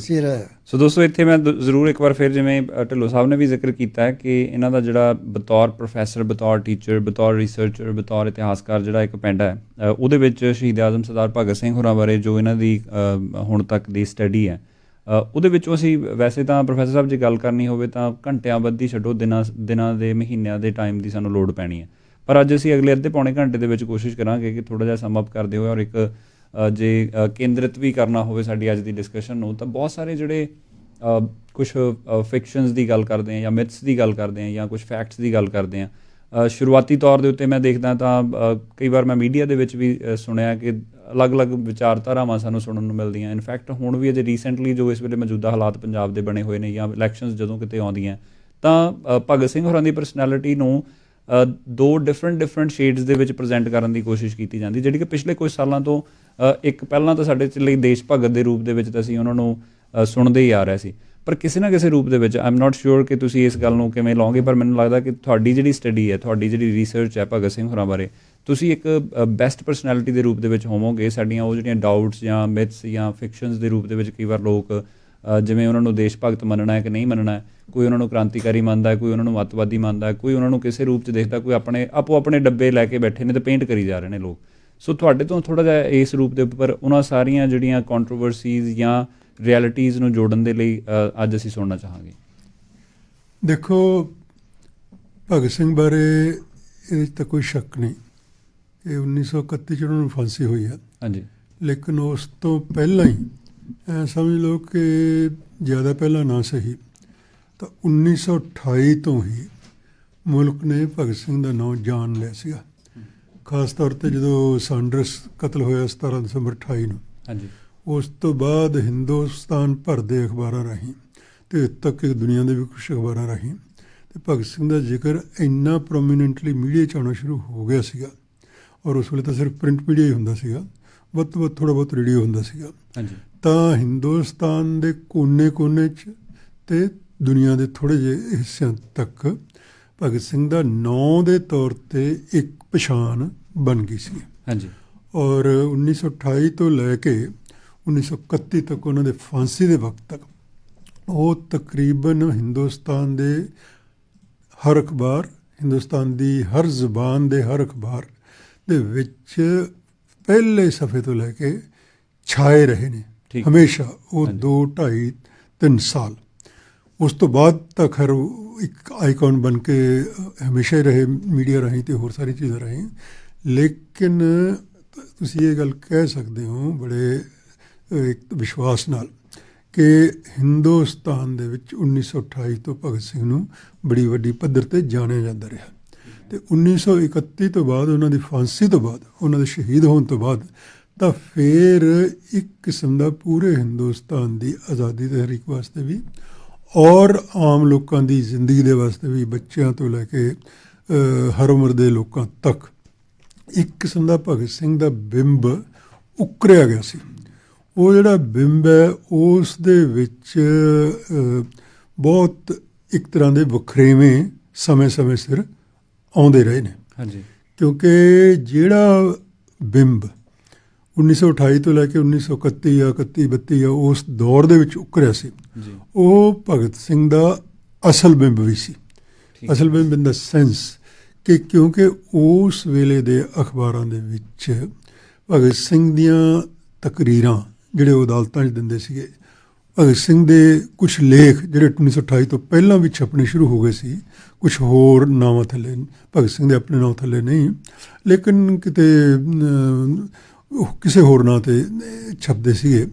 ਤਾਂ ਉਹ ਪਛਾਣ ਇੱਕ ਕਿਸਮ ਦੀ ਇਸ ਵੇਲੇ ਸਹੀ ਬਣੀ ਹੋਈ ਸੀ ਕਿ ਭਗਤ ਸਿੰਘ ਇੱਕ ਰਾਈਟਰ ਵੀ ਸੀਗਾ, ਭਗਤ ਸਿੰਘ ਇੱਕ ਵਿਚਾਰਵਾਨ ਵੀ ਸੀਗਾ ਅਤੇ ਭਗਤ ਸਿੰਘ ਦੇ ਵਿਚਾਰ ਕਲੀਅਰ ਤੌਰ 'ਤੇ, ਸਪਸ਼ਟ ਤੌਰ 'ਤੇ ਸਮਾਜਵਾਦੀ ਵਿਚਾਰ ਸੀ। ਜਿਵੇਂ ਮੈਂ ਤੁਹਾਨੂੰ ਉਦਾਹਰਨ ਦੇਵਾਂ ਕਿ ਕੈਨੇਡਾ ਦਾ ਹੀ ਇੱਕ ਅਖਬਾਰ ਜਿਹੜਾ ਉਸ ਵੇਲੇ ਭਗਤ ਸਿੰਘ ਦੀਆਂ ਖਬਰਾਂ ਛਾਪ ਰਿਹਾ ਸੀ, ਕੱਲ੍ਹ ਮੈਂ ਸ਼ਾਇਦ ਉਹ ਦਿਖਾਇਆ ਵੀ ਸੀ, ਉਹ ਸੈਕਸਟਨ ਕੋਈ ਅਖਬਾਰ ਸੈਸਕਾਟੂਨ ਤੋਂ ਸੀ। ਉਹ ਉਸ ਅਖਬਾਰ ਨੇ ਜਦੋਂ 8 ਅਪ੍ਰੈਲ 1929 ਨੂੰ ਭਗਤ ਸਿੰਘ ਹੋਰਾਂ ਨੇ ਅਸੈਂਬਲੀ 'ਚ ਬੰਬ ਸਿੱਟਿਆ ਤਾਂ ਉਹਦੀ ਵੱਡੀ ਸੁਰਖੀ ਲੱਗੀ ਸੀ ਰੈੱਡ ਸਟੋਰਮ ਦਾ ਅਸੈਂਬਲੀ। ਬਹੁਤ ਵੱਡੇ ਅੱਖਰਾਂ 'ਚ ਸੁਰਖੀ ਲੱਗੀ ਸੀ ਰੈੱਡ ਸਟੋਰਮ ਦਾ ਅਸੈਂਬਲੀ। ਮਤਲਬ ਕਿ ਰੈੱਡਸ ਉਸ ਵੇਲੇ ਜਿਹੜਾ ਮੰਨਿਆ ਜਾਂਦਾ ਸੀਗਾ ਲਫ਼ਜ਼, ਉਹ ਕਮਿਊਨਿਸਟਾਂ ਵਾਸਤੇ ਮੰਨਿਆ ਜਾਂਦਾ ਸੀਗਾ, ਠੀਕ ਹੈ, ਖੱਬੇ ਪੱਖੀਆਂ ਵਾਸਤੇ ਮੰਨਿਆ ਜਾਂਦਾ ਸੀ। ਮੈਂ ਐਡ ਇਸ ਕਰਨ ਲੱਗਾ ਵੀ ਉਹਦਾ ਰੀਜ਼ਨ ਇੱਕ ਇਹ ਵੀ ਹੋ ਸਕਦਾ ਕਿ ਜਿਹੜੀ NDP ਪਾਰਟੀ ਦੀ ਸ਼ੁਰੂਆਤ ਹੋਈ ਹੈ ਨਾ, ਉਹ ਤੋਂ ਪਹਿਲਾਂ ਜਿਹੜੀ ਪਾਰਟੀ ਸੀ ਜਿਹੜੀ ਲੈਫਟ ਧਾਰਨੀ ਸੀਗੀ ਥੋੜ੍ਹੀ ਜਿਹੀ, ਹਾਂਜੀ, ਉਹ ਉੱਥੇ ਸਸਕਾਟੂਨ 'ਚ ਜੰਮੀ ਹੈ। ਓਕੇ ਜੀ, ਉੱਥੋਂ ਸ਼ੁਰੂਆਤ ਹੋਈ ਹੈ, ਸਸਕੈਚੁਅਨ 'ਚੋਂ। ਸਸਕੈਚੁਅਨ ਚੋਂ, ਠੀਕ ਹੈ ਜੀ ਸਰ। ਉਹ ਸੈਕਸਟਾਟੂਨ ਦੇ ਅਖਬਾਰ 'ਚੋਂ। ਇਹ ਮਤਲਬ ਤੁਸੀਂ ਇਹ ਸੋਚੋ ਕਿ ਹਿੰਦੁਸਤਾਨ ਤਾਂ ਦੂਰ ਦੀ ਗੱਲ ਹੈ, ਹਿੰਦੁਸਤਾਨ ਦੇ ਲੋਕਾਂ ਨੂੰ ਇਹ ਪਤਾ ਵੀ ਨਹੀਂ ਹੋਣਾ ਕਿ ਕੈਨੇਡਾ 'ਚ ਖਬਰ ਛਪੀ ਹੈ ਜਾਂ ਸੈਕਸਟਾਟੂਨ 'ਚ ਖਬਰ ਛਪੀ ਹੈ। ਉਹਨੇ ਇੰਨੇ ਹਿੰਦੁਸਤਾਨੀ ਇੱਥੇ ਰਹਿੰਦੇ ਵੀ ਨਹੀਂ ਹੋਣੇ, ਬਹੁਤ ਘੱਟ ਗਿਣਤੀ 'ਚ ਹੋਣਗੇ। ਉਹ ਜਿਹੜੇ ਘੱਟ ਗਿਣਤੀ 'ਚ ਵੀ ਹੋਣਗੇ ਉਹਨਾਂ 'ਚ ਬਹੁਤੇ। ਸੌਰੀ ਮੈਂ ਤੁਹਾਡੀ ਗੱਲ ਨੂੰ ਇੰਟਰਰਪਟ ਕਰ ਰਿਹਾ। ਸੋ ਜੋ ਭਗਤ ਸਿੰਘ ਹੋਰਾਂ ਦੀ ਮਨਸ਼ਾ ਸੀ ਕਿ ਮੈਂ ਆਪਣੀ ਜਿਹੜੀ ਆਵਾਜ਼ ਹੈ ਇਸ ਬੰਬ ਦੇ ਨਾਲ ਇਕੱਲਾ ਇੱਥੇ ਤੱਕ ਹੀ ਨਹੀਂ ਸੁਣਾਉਣੀ, ਇਹਨੂੰ ਦੁਨੀਆ ਭਰ ਦੇ ਵਿੱਚ ਸੁਣਾਉਣਾ ਤੇ ਗੋਰਿਆਂ ਦੇ ਕੰਨਾਂ ਤੱਕ ਇਹ ਜਿਹੜੀ ਆਵਾਜ਼ ਪਹੁੰਚੇ, ਉਹ ਕਾਮਯਾਬ ਹੋਏ ਤੁਹਾਨੂੰ ਲੱਗਦਾ? ਐਗਜ਼ੈਕਟਲੀ। ਇੰਗਲੈਂਡ ਦੇ ਅਖਬਾਰਾਂ 'ਚ ਵੀ, ਹਿੰਦੁਸਤਾਨ ਦੇ ਅਖਬਾਰਾਂ 'ਚ ਤਾਂ ਮਤਲਬ ਭੁੱਲ ਹੀ ਜਾਓ ਕਿ ਕਿਹੜਾ ਅਖਬਾਰ ਸੀ ਜਿਹਨੇ ਫਰੰਟ ਪੇਜ ਤੋਂ ਲੈ ਕੇ ਪੂਰੇ ਦੇ ਪੂਰੇ ਉਹਨਾਂ ਦੇ ਬਿਆਨ ਤੱਕ ਜਿਹੜੀਆਂ ਉਹਨਾਂ ਦੀਆਂ ਫੋਟੋਗ੍ਰਾਫਸ ਤੋਂ ਬਾਅਦ ਛਪੀਆਂ ਨੇ। ਲੇਕਿਨ ਉਸ ਵੇਲੇ ਉਹ ਜਿਹੜੇ ਪਰਚੇ ਸਿੱਟੇ ਸੀ ਉਸ ਵੇਲੇ ਅਸੈਂਬਲੀ 'ਚ, ਉਸ ਪਰਚੇ ਨੂੰ ਸਾਰੇ ਹੀ ਅਖਬਾਰਾਂ ਨੇ ਅਗਲੇ ਦਿਨ ਉਸ ਤਰੀਕੇ ਨਾਲ ਪੂਰੇ ਦਾ ਪੂਰਾ ਛਾਪਤਾ ਸੀਗਾ। ਰਾਈਟ। ਤੇ ਹੁਣ ਇਹਦੇ 'ਚੋਂ ਆਪਾਂ ਗੱਲ ਕਰਿਆ ਜੇ ਤਾਂ ਤੁਸੀਂ ਕਿਹਾ ਕਿ ਵੱਖੋ ਵੱਖਰੇ ਬਿੰਬ ਨੇ, ਕੋਈ ਉਹਨਾਂ ਨੂੰ ਕਿਸ ਤਰ੍ਹਾਂ ਪੇਸ਼ ਕਰਦਾ, ਕੋਈ ਉਹਨਾਂ ਨੂੰ ਕਿਸ ਤਰ੍ਹਾਂ ਪੇਸ਼ ਕਰਦਾ। ਇਹ ਪ੍ਰੈਜ਼ੈਂਟ ਦਾ ਫਿਨੋਮੀਨਾ ਹੈ। ਠੀਕ ਹੈ। ਜਿਹੜਾ ਉਹਦਾ ਕੰਟੈਂਪਰੇਰੀ ਜ਼ਮਾਨਾ ਸੀ, ਹਾਂਜੀ, ਸਮਕਾਲੀ ਜ਼ਮਾਨਾ ਸੀ, ਉਹ ਭਗਤ ਸਿੰਘ ਨੂੰ ਬਿਲਕੁਲ ਸਹੀ ਤੌਰ ਤੇ ਪੇਸ਼ ਕਰ ਰਹੇ ਸੀ, ਬਿਲਕੁਲ ਸਹੀ ਤੌਰ ਤੇ। ਸੋ ਕੀ ਕਾਰਨ ਮੰਨਦੇ ਹੋ ਕਿ ਉਹ ਰੂਪ ਚੇਂਜ ਕਿਉਂ ਹੁੰਦਾ ਆ? ਇਹ ਚੇਂਜ ਹੋਣ ਦੇ ਕਾਰਨ ਤਾਂ ਮੈਂ ਜ਼ਰੂਰ ਅੱਗੇ ਐਕਸਪਲੇਨ ਕਰੂੰਗਾ, ਲੇਕਿਨ ਬੇਸਿਕ ਚੀਜ਼ ਇਹ ਹੈ ਕਿ ਭਗਤ ਸਿੰਘ ਆਪਣੇ ਅਸਲ ਰੂਪ ਦੇ ਵਿੱਚ ਹਿੰਦੁਸਤਾਨੀਆਂ ਦੇ ਸਾਹਮਣੇ ਵੀ ਪੇਸ਼ ਸੀਗਾ ਤੇ ਹਿੰਦੁਸਤਾਨ ਤੋਂ ਬਾਹਰ ਦੇ ਲੋਕਾਂ ਸਾਹਮਣੇ ਪੇਸ਼ ਸੀ। ਤੇ ਖਾਸ ਤੌਰ ਤੇ ਬਰਤਾਨਵੀ ਸਾਮਰਾਜਵਾਦ ਨੂੰ ਉਹਦੀ ਜਿੰਨੀ ਐਗਜ਼ੈਕਟ ਸਮਝ ਸੀ, ਉਹ ਬਿਲਕੁਲ ਐਗਜ਼ੈਕਟ ਸਮਝ ਸੀ। ਉਹ ਐਗਜ਼ੈਕਟ ਸਮਝ ਇਹ ਸੀ ਕਿ ਜੇ ਇਹ ਬੰਦਾ ਜਿਉਂਦਾ ਰਹਿ ਗਿਆ ਤਾਂ ਸਾਡੇ ਇਕੱਲੇ ਰਾਜ ਭਾਗ ਨੂੰ ਨਹੀਂ ਖਤਰਾ ਹੋਣਾ, ਸਾਡੇ ਸਮੇਂ ਸਾਰੀ ਲੁੱਟ ਦੇ ਸਾਧਨ ਨੇ ਜਿਹੜੇ, ਕਿਉਂਕਿ ਹਿੰਦੁਸਤਾਨ ਜਾਂ ਦੂਸਰੇ ਏਸ਼ੀਆ ਅਫਰੀਕਾ ਦੇ ਮੁਲਕਾਂ ਨੂੰ ਐਕਚੁਅਲੀ ਉਹ ਸਾਮਰਾਜਵਾਦ ਜਾਂ ਬਸਤੀਵਾਦ ਕੀ ਸੀਗਾ? ਉਹ ਇਹੀ ਸੀ ਕਿ ਉੱਥੇ ਤਾਕਤ ਹਥਿਆ ਕੇ ਅਸੀਂ ਉੱਥੋਂ ਦੇ ਸਾਧਨਾਂ ਦੀ ਲੁੱਟ ਕਰੀਏ, ਉੱਥੋਂ ਦੇ ਲੋਕਾਂ ਦੀ ਜਿਹੜੀ ਮਿਹਨਤ ਉਹਦੀ ਲੁੱਟ ਕਰੀਏ ਤੇ ਉੱਥੋਂ ਦੇ ਜਿਹੜੇ ਨੈਚੁਰਲ ਸਾਧਨ ਉਹਨਾਂ ਦੀ ਲੁੱਟ ਕਰੀਏ ਤੇ ਉਹਦੇ ਨਾਲ ਆਪਣੇ ਇੰਗਲੈਂਡ ਦੇ ਲੋਕਾਂ ਨੂੰ ਖੁਸ਼ਹਾਲ ਕਰੀਏ। ਇੰਗਲੈਂਡ ਦਾ ਵੀ ਸੀਗਾ ਤੇ ਫਰਾਂਸ ਦਾ ਵੀ ਇਹੀ ਸੀਗਾ, ਸਪੇਨ ਦਾ ਵੀ ਇਹੀ ਸੀ। ਜਿਹੜੇ ਵੀ ਬਸਤੀਵਾਦੀ ਮੁਲਕ ਸੀ ਜਿਨ੍ਹਾਂ ਨੇ ਬਸਤੀਆਂ ਬਣਾਈਆਂ, ਫਰਾਂਸ ਨੇ ਘੱਟੋ ਘੱਟ 40 ਅਫਰੀਕੀ ਮੁਲਕਾਂ ਨੂੰ ਆਪਣੇ ਕਬਜ਼ੇ 'ਚ ਕੀਤਾ, ਅੰਗਰੇਜ਼ਾਂ ਨੇ ਘੱਟੋ ਘੱਟ 60 ਅਫਰੀਕੀ ਏਸ਼ੀਆਈ ਮੁਲਕਾਂ ਨੂੰ ਆਪਣੇ ਕਬਜ਼ੇ 'ਚ ਕੀਤਾ। ਤੇ ਇਹ ਸਾਰੇ ਕਹਾਵਤ ਵੀ ਸੀਗੀ ਕਿ ਉਸ ਵੇਲੇ ਚੱਲਦੀ ਸੀਗੀ ਕਿ ਅੰਗਰੇਜ਼ੀ ਸਾਮਰਾਜ ਦਾ ਸੂਰਜ ਕਦੇ ਡੁੱਬਦਾ ਨਹੀਂ। ਮਤਲਬ ਇੱਕ ਮੁਲਕ ਦੇ ਵਿੱਚ ਸੂਰਜ ਉੱਗ ਰਿਹਾ ਹੁੰਦਾ ਤੇ ਜਿਹੜਾ ਉਹਦੇ ਕਬਜ਼ੇ 'ਚ ਹੈ, ਤੇ ਜਿੱਥੇ ਸੂਰਜ ਡੁੱਬ ਰਿਹਾ ਹੁੰਦਾ ਉੱਥੇ ਵੀ ਉਹਨਾਂ ਦਾ ਹੀ ਕਬਜ਼ਾ ਹੁੰਦਾ। ਜਿਵੇਂ ਆਪਣਾ ਕਿ ਟੋਰਾਂਟੋ ਤੇ ਇੰਡੀਆ ਇਸ ਵੇਲੇ ਇੱਕ ਪਾਸੇ ਸੂਰਜ ਉੱਗਦਾ, ਇੱਕ ਪਾਸੇ ਛਿਪਦਾ। ਤੇ ਇਸ ਲੰਬੀ ਦੂਰੀ ਤੱਕ ਅੰਗਰੇਜ਼ ਸਾਮਰਾਜਵਾਦ ਫੈਲਿਆ ਹੋਇਆ ਸੀ ਔਰ ਉਹ ਸਾਮਰਾਜਵਾਦ ਇੱਕੋ ਦੇਸ਼ ਸੀ। ਉਹ ਉਹਦੇ ਜ਼ੁਲਮ ਨਾਲ ਵੀ ਉਹਦਾ ਤਾਂ ਕਰਦੇ ਸੀ, ਪਰ ਬੇਸਿਕ ਚੀਜ਼ ਇਹ ਸੀ ਲੁੱਟ। ਤੇ ਉਹ ਅੰਗਰੇਜ਼ ਨੂੰ ਇਸ ਗੱਲ ਦੀ ਬਿਲਕੁਲ ਹਕੀਕੀ ਸਮਝ ਸੀ ਕਿ ਮਹਾਤਮਾ ਗਾਂਧੀ ਸਾਡੇ ਖਿਲਾਫ ਲੜ ਰਿਹਾ ਜਾਂ ਕਾਂਗਰਸ ਪਾਰਟੀ ਸਾਡੇ ਖਿਲਾਫ ਲੜ ਰਹੀ ਹੈ ਜਾਂ ਕੁਛ ਹੋਰ ਤਰ੍ਹਾਂ ਲੜ ਰਹੀਆਂ ਨੇ, ਤਾਂ ਉਹਨਾਂ ਤੋਂ ਸਾਨੂੰ ਕੋਈ ਬਹੁਤਾ ਖਤਰਾ ਨਹੀਂ। ਮਤਲਬ ਉਹਨਾਂ ਨੂੰ ਅਸੀਂ ਕਾਬੂ ਕਰ ਸਕਦੇ ਹਾਂ, ਉਹਨਾਂ ਨੂੰ ਜੇਲ੍ਹਾਂ ਸਿੱਟ ਕੇ ਵੀ ਕਾਬੂ ਕਰ ਸਕਦੇ ਹਾਂ, ਜਾਂ ਕੱਲ੍ਹ ਨੂੰ ਜੇ ਤਾਕਤ ਆਪਣੀ ਸ਼ੈੱਡ ਵੀ ਕਰਨੀ ਪਈ, ਟਰਾਂਸਫਰ ਵੀ ਕਰਨੀ ਪਈ, ਤਾਂ ਉਹਨਾਂ ਨੂੰ ਟਰਾਂਸਫਰ ਕਰਕੇ ਸਾਡੇ ਜਿਹੜੇ ਆਰਥਿਕ ਹਿੱਤ ਨੇ, ਸਾਡੀ ਜਿਹੜੀ ਐਕਸਪਲੋਇਟੇਸ਼ਨ ਦੇ ਸਰੋਤ ਨੇ, ਉਹ ਇੰਟੈਕਟ ਰਹਿਣਗੇ। ਤੇ ਉਹਨਾਂ ਨੂੰ ਇਹ ਐਗਜ਼ੈਕਟ ਪਤਾ ਸੀ ਕਿ ਇਹ ਬੰਦਾ ਜੇ ਇਹਨੂੰ ਜਿਉਣ ਦਾ ਮੌਕਾ ਦੇਤਾ, ਔਰ ਇਹ ਬੰਦੇ 'ਚ ਇੰਨੀ ਕੂਵਤ ਹੈਗੀ ਹੈ ਕਿ ਜਿੰਨਾ ਅੱਜ ਗਾਂਧੀ ਸਾਰੇ ਮੁਲਕ 'ਚ ਲੋਕ ਪਿਆਰਾ, ਇੰਨੇ ਲੱਖਾਂ ਲੋਕ ਉਹਦੇ ਪਿੱਛੇ ਲੱਗਦੇ ਨੇ, ਤਾਂ ਕੱਲ੍ਹ ਨੂੰ ਇਸ ਬੰਦੇ 'ਚ ਵੀ ਕੂਵਤ ਹੈਗੀ ਕਿ ਜੇ ਇਹ ਉਦੋਂ ਤਾਂ ਬੇਸ਼ੱਕ ਉਹ ਆਪਣੀਆਂ ਜਿਹਨੂੰ ਕਹਿੰਦੇ ਨੇ ਵੀ ਟੈਰਰਿਸਟ ਐਕਟੀਵਿਟੀ ਕਰਕੇ ਜ਼ਿਆਦਾ ਪ੍ਰੈਜ਼ੈਂਟ ਕਰਦੇ ਸੀਗੇ, ਲੇਕਿਨ ਜੋ ਉਹਨਾਂ ਨੇ ਆਪਣੇ ਵਿਚਾਰ ਬਦਲ ਲਏ ਸੀ ਕਿ ਅਸੀਂ ਮੈਸੇਜ ਤੇ ਬੰਦੇ ਰਾਹੀਂ ਸਾਰਾ ਕੁਛ ਕਰਨਾ, ਤਾਂ ਉਹਨਾਂ ਨੂੰ ਪੋਟੈਂਸ਼ੀਅਲੀ ਲੱਗਦਾ ਸੀ ਕਿ ਇਹ ਸਾਡੇ ਬਸਤੀਵਾਦੀ ਜਿਹੜੀ ਲੁੱਟ ਹੈ ਉਹਨੂੰ ਖਤਮ ਕਰਦਾ ਬਣੂਗਾ। ਤੇ ਨਾ ਸਿਰਫ ਸਾਨੂੰ ਮੁਲਕ ਛੱਡ ਕੇ ਜਾਣਾ ਪੈਣਾ, ਇਸ ਮੁਲਕ ਦੇ ਸਾਰੇ ਸਾਧਨਾਂ ਤੇ ਜਿਹੜੇ ਸਾਡਾ ਕਬਜ਼ਾ ਉਹ ਵੀ ਛੱਡ ਕੇ ਜਾਣਾ। ਅੱਛਾ, ਤੁਹਾਡੀ ਗੱਲਬਾਤ ਨੂੰ ਜੇ ਮੈਂ ਥੋੜ੍ਹਾ ਨਾਲ ਜੋੜਾਂ, ਜਿਵੇਂ ਤੁਸੀਂ ਗੱਲ ਕੀਤੀ ਕਿ ਦੁਨੀਆ ਭਰ ਦੇ ਮੀਡੀਆ ਨੇ ਉਹਨਾਂ ਨੂੰ ਕਵਰ ਕੀਤਾ ਸੀ, ਕੀ ਇਹ ਸੱਚਮੁੱਚ ਭਗਤ ਸਿੰਘ ਹੋਰਾਂ ਦੀ ਕਪੈਸਿਟੀ ਸੀ ਜਾਂ ਜਿਹੜੇ ਬ੍ਰਿਟਿਸ਼ ਸਰਕਾਰ ਹੈ ਜਾਂ ਜਿਹੜੀ ਉਹਨਾਂ ਦਾ ਤੁਸੀਂ ਜਿਹੜਾ ਗੱਲ ਕਰ ਰਹੇ ਹੋ ਡਰ ਹੈ ਜਿਹੜਾ ਉਹਨਾਂ ਦਾ, ਉਹ ਪਹਿਲਾਂ ਹੀ ਭਗਤ ਸਿੰਘ ਹੋਰਾਂ ਤੋਂ ਪਹਿਲਾਂ ਹੀ ਬਾਹਰ ਬਾਕੀ ਦੇ ਦੇਸ਼ਾਂ ਤੱਕ, ਮੀਡੀਆ ਤੱਕ ਪਹੁੰਚ ਚੁੱਕਿਆ ਸੀ ਕਿ ਕਿਉਂਕਿ ਅਦਰਵਾਈਜ਼ ਰਾਤੋਂ ਰਾਤ ਤਾਂ ਕਿਸੇ ਨੂੰ ਇੰਨੀ ਵੱਡੀ ਲਾਈਮਲਾਈਟ ਮੀਡੀਆ ਨਹੀਂ ਦੇਗਾ ਨਾ ਜੀ। ਉਹਦਾ ਸੋਰਸ ਕੀ ਬਣਿਆ, ਕੀ ਕਾਰਨ ਕੀ ਬਣਿਆ ਕਿ ਇੱਕਦਮ ਉਹ ਇੰਨੀ ਦੂਰ ਤੱਕ ਭਗਤ ਸਿੰਘ ਹੋਰਾਂ ਦੀ ਰੀਚ ਜਿਹੜੀ ਗਈ? ਇਹ ਬਿਲਕੁਲ ਸਹੀ ਗੱਲ ਹੈ ਕਿ ਦੁਨੀਆ ਦੇ ਵਿੱਚ ਇੱਕ ਮੁਲਕ ਦੇ ਵਿੱਚ ਸਮਾਜਵਾਦੀ ਇਨਕਲਾਬ ਆ ਚੁੱਕਿਆ ਸੀਗਾ। ਹਾਂਜੀ। ਉਹ ਪਹਿਲਾਂ ਉਹ ਮੁਲਕ ਰੂਸ ਕਹਾਉਂਦਾ ਸੀ, ਬਾਅਦ ਦੇ ਵਿੱਚ ਉਹ ਸੋਵੀਅਤ ਯੂਨੀਅਨ ਕਹਾਉਣ ਲੱਗ ਗਿਆ ਸੀਗਾ। ਅਤੇ ਸੋਵੀਅਤ ਯੂਨੀਅਨ ਨੇ 1921 ਦੇ ਵਿੱਚ ਹੀ ਯੂਨੀਵਰਸਿਟੀ ਆਫ ਦ ਈਸਟਰਨ ਟਵਾਇਲਰਸ ਬਣਾਤੀ ਸੀ, ਜਿਹਦੇ 'ਚ ਦੁਨੀਆ ਭਰ ਦੇ ਏਸ਼ੀਆ ਅਫਰੀਕਾ ਦੇ ਮੁਲਕਾਂ ਦੇ ਜਿਹੜੇ ਲਿਬਰੇਸ਼ਨ ਸਟਰਗਲਾਂ ਚੱਲਦੀਆਂ ਸੀ, ਮੁਕਤੀ ਸੰਗਰਾਮ ਚੱਲਦੇ ਸੀਗੇ, ਉਹਨਾਂ ਦੇ ਆਗੂ ਜਾਂ ਉਹਨਾਂ ਦੇ ਸਰਗਰਮ ਕਾਰਕੁਨਾਂ ਨੂੰ ਉੱਥੇ ਖੁਦ ਬੁਲਾਇਆ ਜਾਂਦਾ ਸੀ, ਮਾਰਕਸਿਜ਼ਮ ਦੀ ਟ੍ਰੇਨਿੰਗ ਦਿੱਤੀ ਜਾਂਦੀ ਸੀ। ਔਰ ਉਹਦੇ 'ਚ ਘੱਟੋ ਘੱਟ 80-82 ਸਾਡੇ ਗਦਰੀ ਬਾਬੇ ਭਗਤ ਸਿੰਘ ਤੋਂ ਕਿਤੇ ਪਹਿਲਾਂ ਉੱਥੇ ਜਾ ਚੁੱਕੇ ਸੀ, ਟ੍ਰੇਨਿੰਗ ਲੈ ਚੁੱਕੇ ਸੀ। ਉਹ ਟ੍ਰੇਨਿੰਗ ਲੈ ਕੇ ਉੱਥੋਂ ਵਾਪਸ ਹਿੰਦੁਸਤਾਨ ਆ ਕੇ ਫਿਰ ਉਹ ਆਪਣੀ ਸਰਗਰਮੀ ਕਰਦੇ ਸੀ। ਜਿਵੇਂ ਜਿਸ ਅਖਬਾਰ ਦੇ ਵਿੱਚ ਭਗਤ ਸਿੰਘ ਨੇ ਖੁਦ ਬਹੁਤ ਲਿਖਿਆ, ਕਿਰਤੀ ਅਖਬਾਰ, ਤਾਂ ਕਿਰਤੀ ਅਖਬਾਰ ਦੇ ਜਿਹੜੇ ਬਾਨੀ ਸੰਪਾਦਕ ਸੀ ਸੰਤੋਖ ਸਿੰਘ ਸੀ, ਭਾਈ ਸੰਤੋਖ ਸਿੰਘ ਧਰਦਿਓ। ਅਤੇ ਉਹਨਾਂ ਨੇ 1926 ਦੇ ਵਿੱਚ ਜਦੋਂ ਕਿਰਤੀ ਅਖਬਾਰ ਸ਼ੁਰੂ ਕੀਤਾ, ਅਤੇ ਕਿਰਤੀ ਅਖਬਾਰ ਦੇ ਵਿੱਚ ਭਗਤ ਸਿੰਘ ਦੇ ਬਹੁਤ ਸਾਰੇ ਲੇਖ ਛਪੇ ਨੇ, ਜਿਹਦਾ ਮਤਲਬ ਹੈ ਕਿ ਉਹ ਮੁਲਕ ਇੱਕ ਅਜਿਹਾ ਸੀਗਾ ਜੇ ਇੱਕ ਪਾਸੇ ਸਾਮਰਾਜਵਾਦ ਆਪਣਾ ਪੈਰ ਪਸਾਰੇ ਹੋਏ ਸੀ, ਜਿਹਦੇ 'ਚ ਇੰਗਲੈਂਡ ਅਤੇ ਫਰਾਂਸ ਸਭ ਤੋਂ ਅੱਗੇ ਸੀ। ਅਮਰੀਕਾ ਤਾਂ ਬਹੁਤ ਬਾਅਦ ਦੇ ਵਿੱਚ ਜੁੜਿਆ, ਅਮਰੀਕਾ ਤਾਂ ਉਸ ਵੇਲੇ ਸਾਮਰਾਜਵਾਦੀ ਮੁਲਕ ਹੈ ਹੀ ਨਹੀਂ ਸੀਗਾ। ਤਾਂ ਇਹ ਇੰਗਲੈਂਡ ਅਤੇ ਫਰਾਂਸ ਹੀ ਸਭ ਤੋਂ ਵੱਡੇ ਸਾਮਰਾਜਵਾਦੀ ਮੁਲਕ ਸੀ। ਉਹਨਾਂ ਮੁਲਕਾਂ ਦੇ ਖਿਲਾਫ ਜਿੰਨੀਆਂ ਮੁਕਤੀ ਸੰਗਰਾਮ ਚੱਲ ਰਹੇ ਸੀ ਏਸ਼ੀਆ ਅਫਰੀਕਾ ਦੇ ਵਿੱਚ, ਉਹਨਾਂ ਦੇ ਮੁਕਤੀ ਸੰਗਰਾਮ ਦੇ ਕਾਰਕੁਨਾਂ ਨੂੰ ਟ੍ਰੇਨਿੰਗ ਦੇਣ ਵਾਸਤੇ ਉਹਨਾਂ ਨੇ ਯੂਨੀਵਰਸਿਟੀ ਖੋਲ੍ਹੀ ਹੋਈ ਸੀ ਬਕਾਇਦਾ। ਅਤੇ ਖੁਦ ਸਟਾਲਿਨ ਨੇ, ਜਿਹੜਾ ਉਸ ਵੇਲੇ ਸੋਵੀਅਤ ਯੂਨੀਅਨ ਦਾ ਲੀਡਰ ਸੀਗਾ, ਉਹ ਹਿੰਦੁਸਤਾਨ ਦੇ ਜਿਹੜੇ ਉਹਦੇ ਕਮਿਊਨਿਸਟ ਪਾਰਟੀ ਦੇ ਆਪਣੇ ਸੰਪਰਕ ਸੀ, ਜਿਹੜੇ ਉੱਥੇ ਜਾਂਦੇ ਰਹਿੰਦੇ ਸੀ, ਸ਼ੌਕਤ ਉਸਮਾਨੀ ਉਹਨਾਂ 'ਚੋਂ ਇੱਕ ਸੀ। ਤੇ ਸ਼ੌਕਤ ਉਸਮਾਨੀ ਦੇ ਹੱਥ ਪਰਸਨਲ ਭਗਤ ਸਿੰਘ ਦਾ ਨਾਂ ਜਾਣਦਾ ਸੀ ਸਟਾਲਿਨ। ਅਤੇ ਸਟਾਲਿਨ ਨੂੰ ਕਿਹਾ ਸੀ ਭਗਤ ਸਿੰਘ ਨੂੰ ਸਾਡੇ ਤੋਂ ਮਾਸਕੋ ਜਾਂ ਇੱਥੇ ਭੇਜ, ਸੋਵੀਅਤ ਯੂਨੀਅਨ 'ਚ ਭੇਜ। ਔਰ ਉਹਨੇ ਸਟਾਲਿਨ ਨੇ ਜਦੋਂ ਉਹਨਾਂ ਨੂੰ ਮੈਸੇਜ ਕਨਵੇ ਕੀਤਾ, ਔਰ ਇਹ ਚੀਜ਼ ਮੈਂ ਆਪਣੇ ਵੱਲੋਂ ਨਹੀਂ ਕਹਿ ਰਿਹਾ, ਇਹ ਵਰਿੰਦਰ ਭੈਣ ਜੀ ਦੀ ਕਿਤਾਬ ਹੈ ਭਗਤ ਸਿੰਘ ਔਰ ਉਨਕੇ ਮ੍ਰਿਤਯੁੰਜੇ ਪੁਰਖੇ, ਉਸ ਗੱਲ 'ਚ ਵੀ ਇਹਦਾ ਜ਼ਿਕਰ ਹੈ। ਔਰ ਵਿਜੇ ਕੁਮਾਰ ਸਿਨਹਾ ਜਿਹੜੇ ਭਗਤ ਸਿੰਘ ਦੇ ਸਾਥੀ ਸੀ, ਉਹਨਾਂ ਦੀ ਵਾਈਫ ਸ਼੍ਰੀਮਤੀ ਸ਼੍ਰੀ ਰਾਜਮ ਸਿਨਹਾ ਦਾ ਕੁਐਸਟ ਫਾਰ ਸੈਕਰੀਫਾਈਸ ਵਿੱਚ ਵਿਜੇ ਕੁਮਾਰ ਸਿਨਹਾ ਦੀ ਜੀਵਨੀ ਉਹਨਾਂ ਨੇ ਲਿਖੀ ਹੈ, ਲੇਕਿਨ ਉਹ ਵਿਜੇ ਕੁਮਾਰ ਸਿਨਹਾ ਦੀ ਜੀਵਨੀ ਨਾ ਹੋ ਕੇ ਭਗਤ ਸਿੰਘ ਦੀ ਜੀਵਨੀ ਜ਼ਿਆਦਾ ਬਣ ਗਈ, ਕਿਉਂਕਿ ਜੋ ਨੋਟਸ ਲਏ ਹੋਏ ਸੀ ਵਿਜੇ ਕੁਮਾਰ ਸਿਨਹਾ ਨੇ, ਉਹ ਸਾਰੇ ਦੇ ਸਾਰੇ ਉਹਨਾਂ ਨੇ ਯੂਜ਼ ਕੀਤੇ। ਉਹਦੇ ਵਿੱਚ ਵੀ ਇਹ ਅੰਡਰਲਾਈਨ ਕੀਤਾ ਹੋਇਆ ਫੈਕਟ ਕਿ ਸੋਵੀਅਤ ਯੂਨੀਅਨ ਤੋਂ ਉਹਨਾਂ ਨੂੰ ਮੈਸੇਜ ਆਇਆ ਕਿ ਤੁਸੀਂ ਜਾਓ, ਔਰ ਭਗਤ ਸਿੰਘ ਨੇ ਅਤੇ ਵਿਜੇ ਕੁਮਾਰ ਸਿਨਹਾ ਨੇ ਆਪਸ ਡਿਸਕਸ ਕੀਤਾ ਅਤੇ ਔਰ ਕਿਹਾ ਕਿ ਨਹੀਂ, ਸਾਡਾ ਇਸ ਵੇਲੇ ਜਾਣਾ ਠੀਕ ਨਹੀਂ, ਸਾਨੂੰ ਇੱਥੇ ਹਿੰਦੁਸਤਾਨ 'ਚ ਲੋੜ ਹੈ ਐਕਸ਼ਨ ਕਰਨ ਦੀ। ਹਾਊਐਵਰ ਅਸੀਂ ਆਪਣੇ HSRA ਵੱਲੋਂ ਕਿਸੇ ਨੂੰ ਭੇਜਾਂਗੇ ਜ਼ਰੂਰ। ਔਰ ਫਿਰ ਬਾਬਾ ਪ੍ਰਿਥਵੀ ਸਿੰਘ ਆਜ਼ਾਦ ਨੂੰ ਇਸ ਕੰਮ ਲਈ ਭੇਜਿਆ ਗਿਆ ਉੱਥੇ, ਬੇਸ਼ੱਕ ਸ਼ਾਇਦ ਉਦੋਂ ਭਗਤ ਸਿੰਘ ਸ਼ਹੀਦ ਹੋ ਚੁੱਕੇ ਸੀਗੇ। ਅਤੇ ਉਹਨਾਂ ਨੇ ਮੁੜ ਕੇ ਆ ਕੇ ਲੈਨਿਨ ਕੇ ਦੇਸ਼ ਮੇਂ ਇੱਕ ਪੂਰੀ ਕਿਤਾਬ ਲਿਖੀ। ਅਤੇ ਇਸ ਕਰਕੇ ਭਗਤ ਸਿੰਘ ਤਾਂ ਆਪਣੇ ਜੇਲ੍ਹ ਜਾਣ ਤੋਂ ਪਹਿਲਾਂ ਵੀ ਨੋਨ ਹੋ ਚੁੱਕਿਆ ਸੀਗਾ ਦੁਨੀਆ ਦੇ ਬਹੁਤ ਸਾਰੇ ਮੁਲਕਾਂ 'ਚ। ਇੰਗਲੈਂਡ ਤਾਂ ਸੀਗਾ ਹੀ ਨੋਨ। ਸੋ ਪ੍ਰੋਫੈਸਰ ਸਾਹਿਬ, ਸੌਰੀ ਮੈਂ ਵਿੱਚ ਤੁਹਾਨੂੰ ਇੰਟਰਰਪਟ ਕਰ ਰਿਹਾ, ਕਿਉਂਕਿ ਸਮੇਂ ਦੀ ਸੀਮਾ ਦੇ ਵਿੱਚ ਮੈਂ ਸੋਚਦਾ ਸੀ ਕਿ ਤੁਹਾਡੇ ਤੋਂ ਵੱਧ ਗੱਲਾਂ ਪੁੱਛੀਆਂ ਜਾਣ। ਸੋ ਇਹਦਾ ਮਕਸਦ ਜਾਂ ਮਤਲਬ ਗੱਲ ਕਰਨ ਦਾ ਮੇਰਾ ਇਹੀ ਸੀ ਕਿ ਜਿਹੜੇ ਲੋਕ ਅੱਜ ਕਿਸੇ ਨਾ ਕਿਸੇ ਰੂਪ ਦੇ ਵਿੱਚ ਆਪਣੀ ਪੋਲੀਟੀਸਾਈਜ਼ ਕਰਦੇ ਹੋਏ ਆਪਣੀ ਤੂਤੀ ਵਜਾ ਰਹੇ ਨੇ, ਜਿਵੇਂ ਅਸੀਂ ਜੇ ਕਈ ਜਿਹੜੀਆਂ ਪੋਲੀਟੀਕਲ ਪਾਰਟੀਜ਼ ਵੀ ਨੇ, ਜਾਂ ਫਿਰ ਬਹੁਤ ਸਾਰੇ ਲੋਕ ਇੱਕ ਤਰੀਕੇ ਦੇ ਨਾਲ ਭਗਤ ਸਿੰਘ ਹੋਰਾਂ ਨੂੰ ਦੇਸ਼ ਭਗਤ ਨਾ ਮੰਨ ਕੇ ਇੱਕ ਡਿਫਰੈਂਟ ਐਂਗਲ ਦੇ ਨਾਲ ਦੇਖਦੇ ਨੇ, ਇਸ ਗੱਲ ਨੂੰ ਫਿਰ ਤੁਸੀਂ ਕਿਵੇਂ ਦੇਖਦੇ ਹੋ ਕਿ ਇਹਦੀ ਘੋਖ ਪੜਤਾਲ ਕਰਨ ਤੋਂ ਬਾਅਦ ਕੀ ਪਤਾ ਲੱਗਦਾ ਕਿ ਕੀ ਕਾਰਨ ਬਣੇ ਕਿ ਉਹਨਾਂ ਨੂੰ ਇਸ ਤਰੀਕੇ ਦੇ ਨਾਲ ਦੂਜੀ ਛਵੀ ਜਿਹੜੀ ਪੇਸ਼ ਕਰਨ ਦੀ ਲੋੜ ਪੈ ਗਈ ਜਾਂ ਲੋਕ ਕਰ ਰਹੇ ਨੇ?